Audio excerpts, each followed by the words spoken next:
రోజైతే ఒక new invention గురించి అయితే తెలుసుకుందాం.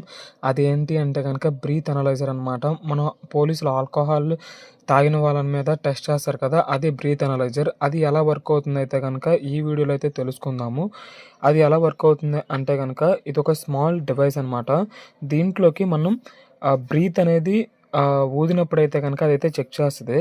ఇది ఎలా మనం బ్లడ్ కూడా తీసుకుంటలేదు కదా అనేది ఉంటుంది చాలామందికి అనుమానం అయితే. ఇది ఎలా ఉంటుందంటే గనక మనం లంగ్స్‌లోనే ఆల్కహాల్ వేపర్స్ అయితే ఉంటాయి. ఆ ఆల్కహాల్ వేపర్స్ అనేవి లంగ్స్‌లో ఉంటాయి ఆక్సిజన్ లాగా. అవి ఊదినప్పుడు ఏమవుద్ది అంటే గనక లోపల ఉన్న సెన్సార్ అండ్ కెమికల్ రియాక్షన్‌కి తగిలి అప్పుడు అక్కడ ఒక లెవెల్ అనేది వస్తది. ఆ లెవెల్ అనేది నంబర్ కింద కన్వర్ట్ అయితే అవుతుంది. కన్వర్ట్ అయిన తర్వాత బ్లడ్ ఆల్కహాల్ కాన్సంట్రేషన్ అనేది స్క్రీన్ మీద అయితే చూపిస్తుంది guys. In case blood alcohol concentration అనేది లీగల్ లిమిట్ అయితే గనక లీగల్ లిమిట్‌లో లేకపోతే గనక డ్రైవింగ్ అనేది అన్‌సేఫ్ అవుతుంది. అప్పుడు అయితే గనక ఫైన్ కానీ, జైల్‌లో పెడతం గాని అయితే చేస్తారు guys. Thank you. Please subscribe my channel.